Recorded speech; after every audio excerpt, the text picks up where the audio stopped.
Chapter 1 An Introduction to a Clan. Earth is a funny planet, isn't it? Imagine this world but in the future, where technology has advanced as well as an alien team being formed on Earth. The latter sounds odd, doesn't it?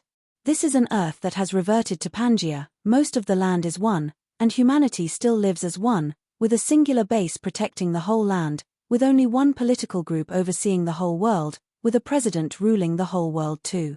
The world does have your average level of crime and still has a variety of lands from forests, mountains, and even the Arctic is still there.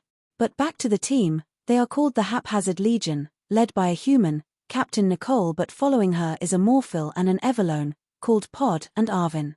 Nicole is a late 30s brunette who wears a type of green uniform, light with knee pads, elbow pads, and well-armored. Pod is a humanoid killer whale who wears a repainted suit that is flexible and soft yet also can absorb damage well, made up of cyan and has some similar pattern features of a diving suit. Arvin on the other hand doesn't wear anything, he bears soft fur, which is a nice dark brown, looking like a pine marten, and also doesn't speak. They are about to fight some flamos, basically, dragons but human-sized with dark blue skin and genes, wandering around the hills of the earth, trying to find something for who hired them. We will meet him very soon. But the Legion has seen the flamos, and as normal, they will fight them and then aim to confront them, try and get answers from them. They are within a spare area of Earth, no witnesses, a nice wide field with massive hills all around, with a tree now and again, with a boulder here and there. As they fight, they take down their own flamos, and there are 7 of them. Nicole likes to keep her foes at a distance, shooting at them using her stun-based laser, the opposite to her fatal laser. The former is light blue, but the latter is a darker blue, shooting a full beam from her rifle which is almost as round as a cannon. She does have other abilities at her disposal like a grenade launcher, which can also shoot concussions which can deter either human senses or technology, and first aid skills alongside a riot shield which she can summon on the dime. It is also strong enough to absorb a missile heading to her thanks to magnetic forces to deter the force. Pod, while seeing signs of fire, ice and water activity around the trident, he is mainly an up-close fighter, not knowing his trident properly yet, he uses it like a spear and an axe at the same time. After all, the trident has a short handle, and the left and right pointers are not only curved but there are edges too, enabling swinging movements that can be effective. Pod as a Morphil is only very tough, able to withstand damage such as the fire breathed by the flamos, and so he is up close when fighting his 2 flamos. Finally, Arvin can temporarily alter any of his body features, allowing him to have a variety of abilities, but as he is up close to his flamos, he makes his claws larger, trying to swing at the flamos while running around as he makes his legs faster. All of them can fight well, but as said by Nicole numerous times, they are struggling to work together, so tied up with the foes they are fighting, so Nicole tries to help by firing a concussion grenade at one of Pod's flamos, stalling him while Pod effortlessly takes down the others.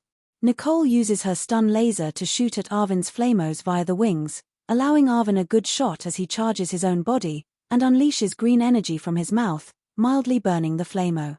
There is now 1 more left, and Pod throws the trident at it, nearly hitting Nicole, shocking her, but the flamo is stuck against a rock as the trident keeps him still with his head in between the points.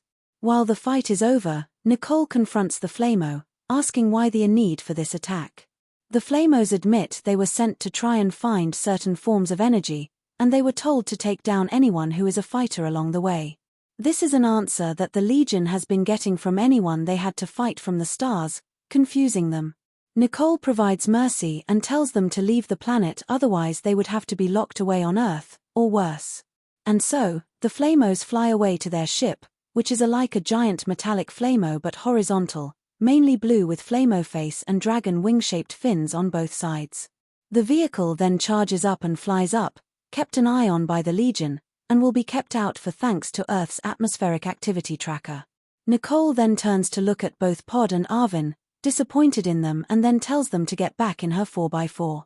A Jeep-like car but more armored, hers is a darker green compared to the lighter green Jeeps which are more common around the base.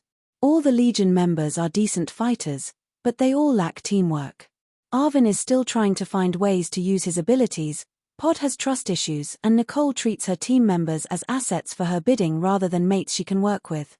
In the end, the flamos do lose the fight, and they do admit that they were sent to do this task on Earth to find something. This rings a few bells in Pod's head, but ultimately the Flamos fight again and leave both quickly and aggressively, refusing to provide any more answers. Despite the limited information, a pattern is created, and other aliens have said something similar. Regardless, they go and make their way to the base in Nicole's 4x4, where we do meet another potential member of this team.